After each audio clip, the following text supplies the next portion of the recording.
There is a particular cruelty to chronic illness that goes beyond pain.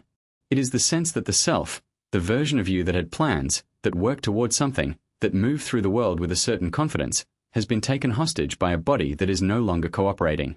Viktor Frankl understood this, and he had something to say about it that most of us are not prepared to hear. Frankl made a distinction that is deceptively simple but philosophically radical. He separated the human being into dimensions: the somatic, the psychological, and the noetic. The somatic is the body. The psychological is the emotional and mental life. The noetic, from the Greek nous, meaning mind, or spirit, is the dimension that transcends both. It is the capacity for self-distancing, for taking a position toward whatever is happening to you, for finding meaning even when everything else has been stripped away. The body can fail, Frankl argued, without the noetic self failing with it. This is not wishful thinking. He saw it, again and again, in his clinical practice and in the extremity of his own experience.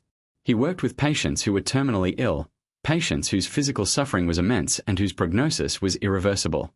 And what he found was something that defied the assumptions of conventional psychiatry. Some of these patients arrived at a depth of presence, of self-understanding, of genuine connection with others, that they had never achieved in their years of full health. This is not a comfortable observation.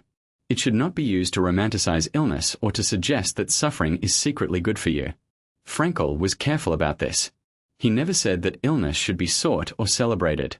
He said that when it cannot be avoided, the attitude with which it is met is always within the person's freedom to choose. He called this attitudinal values, one of the three pathways to meaning in his logotherapy. The other two are creative values, what you give to the world through your actions and work, and experimental values, what you receive from the world through beauty, love, and connection. But attitudinal values occupy a unique position. They are the only form of meaning available when every other avenue has been closed.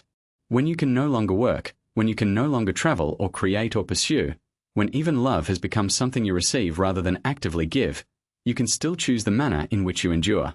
Frankl told of a patient he visited in the hospital, a woman in the final stages of a terminal illness.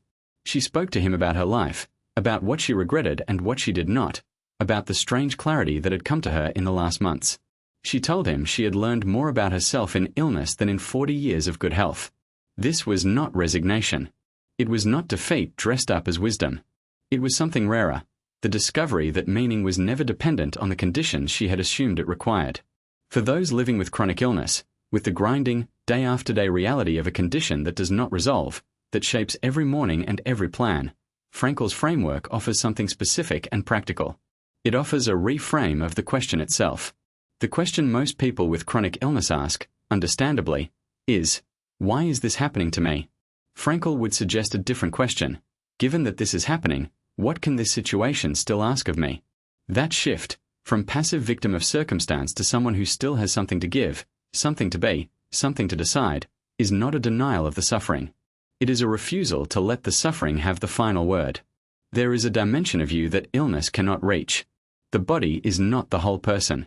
The pain does not define the meaning. And the attitude with which you meet the worst that life can bring is, even at the very end, an expression of your freedom. That freedom, Frankl believed, is the last human freedom. No diagnosis can remove it.